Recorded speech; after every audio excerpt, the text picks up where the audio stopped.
I'm going to now, at the halfway mark almost, allow you each to ask a question of the other. I'm going to allow you to go first, Angus, and ask Jim a question. Well, I'm going to have another go at what you just did, Ross, which is because before the last election, Jim, you and your now government promised Australians a lower cost of energy, a lower cost of living, and that life would be better. Instead, you've overseen the biggest collapse in our living standards in history, bigger than any of our peer countries in the world. Will you apologise to Australians? Well, first of all, I mean, Angus wrote down that question and then you asked it, and he didn't have the ability to think up a second question. I think that's... Well, I'm giving you another go, Jim. Yeah, look, I'll say a couple of points about this. The first point is the measure that you're relying on, which is net disposable income per person, was falling very sharply when we came to office. It was actually falling in the quarter we came to office by 1.6%. That made us one of the worst in the OECD. And that measure is now growing again.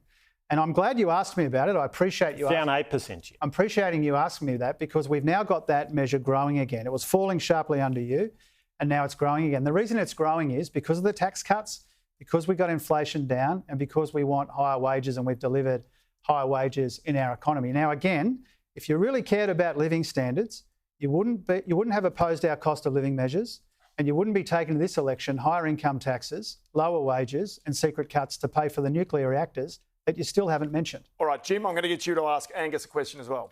Yeah, I want to ask Angus, will he repeat the same commitment to no cuts to health or education that his party took to the 2013 election? We will bring a bill into the Parliament to guarantee spending on essential services, including health and education, no cuts? I gave you a go, Jim, including health and education, because they are essential services for Australians. Where we will ensure we find the savings that are necessary to get Australians' cost of living under control is in those areas I talked about earlier. Manufacturing programs that aren't about manufacturing. I mean, a quantum computing project out of the west coast of the US. Housing projects that haven't delivered a house. I mean, these are not the essential services. And let's be clear. On every year when we were last in government, health and education you cut $80 billion. Health and education spending rose. I'll tell you why this matters, Ross. Can I tell you why this matters? Because, you both go. Because Angus, go to each other. Angus and Peter Dutton have both said the best indicator of future is what's happened in the past.